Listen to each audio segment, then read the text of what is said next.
alhamdulillah wassalatu wassalamu ala maulana rasulillahi sayyidina wa maulana muhammadin wa ala alihi wa sahbihi wa man tabi'ahum bi ihsanin ila yawmiddin.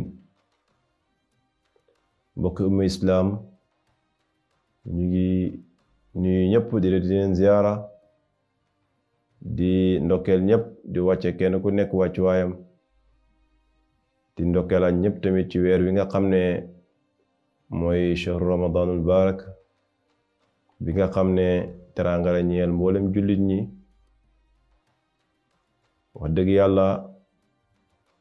yàlla def ci ay ndigeef yoo xam ne képp kuy jullit rek war nga cee bég te góorgóorlu ci bu baax. mu toll ni nag fan yi am ci koor gi xam naa mi commencé bari te ci biir fan yi am na ci fan yoo xam ne am na ci benn fan boo xam ne wax dëgg yàlla moom luñ dun fuuglu di ko bàyyi xel, ndax weeru koor ngëneel la waaye ci biir ngëneel gi am na beneen ngëneel gu ñuy séentuwaat. weeru koor ngëneel la waaye ci biir ngëneel gi am na beneen ngëneel gu ñuy séentuwaat, mooy bis bi nga xam ne moom mooy laylatul qadri.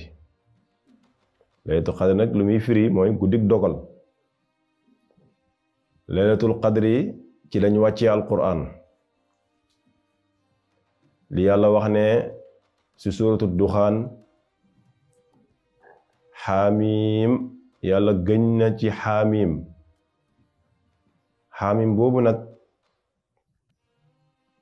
li wér ci prix ci ñépp mooy allahu a'lamu bi muraadi, yàlla moo xam lim ci namm.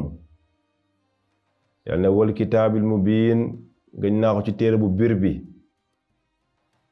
inna naka ñun yàlla anzalnaahu wàccee nañ ko moom alquran fii laylati mubaaraka, ci guddi guñ barkeel. guddi googu nag moom mooy laylatul qadri. inna naka ñun yàlla kunna nekk nañ munzilin di waaye wàcce alquran. ñu yàlla ñoo wàcce alquran ci guddi gu tedd googu mooy guddi laylatul qadri. waaye fiiha nekk na ci guddi googu yufraqu lañuy teqalee kullu amrin hakim, bépp mbir muñ xereñe. loolu mooy guddig laylatul qadri. kon ci la yàlla wàccee alquran. waaye da nga gis ku gëlëm nag na waaw alquran moom mi ngi wàcc ci 2 fukki at ak ñett, lu tax yàlla tënko ne moom ci alquran ci koor la ko wàccee. loolu nag mooy lan? alquran ci weeru koor ci guddig laylatul qadri la ko jibril jëlee lawxul mahfuz andi ko ci asamaan su jege ci muy samaa'ud dunya, bàyyi ko ci baytul izzi di ko wàccee aaya par aaya ba mat 23 ans. kon jëlee gi ko jibril jëlee ci lawxul mahfuz andi ko ci samaa'ud dunya, loolu mi ngi am ci koor ci guddig laylatul qadri. loolu mooy xikma yàlla wax ne weeru ko alquran maa ngi ko wàccee ci weeru koor. maa ngi ko wàccee ci weeru koor waaye ci guddig laylatul qadri. mu am saar spécial nag yàlla tuddee ko suratul qadri. suratul qadri kon mel na weeru koor lu ko may ngëneel mooy guddig laylatul qadri gi nga xam ne moom lañ ciy fuglu.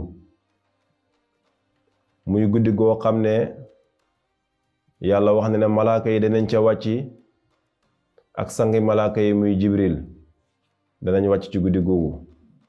malaaka yi kañ lañuy wàcc ak seen sang ñoom ñépp mooy ci guddig laylatul qadri. laylatul qadri boobu nag alquran wax na ne xayru min alfi shahrin, moo gën junney weer ci jaamu yàlla.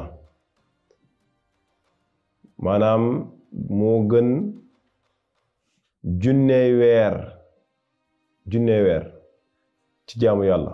koo xam ne jaamu na yàlla lu tollu junney weer, jaamu yàlla guddi laylatul qadri moo gën loolu, ndax teraanga yim ëmb moo tax. te junney weer mooy lan? mooy 83 ans et 3 mois.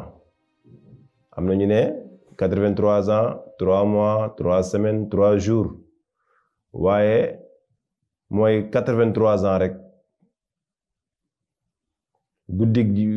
guddig laylatul qadri jaamu yàlla ga nga cey def moo gën jaamu yàlla ki jaamu yàlla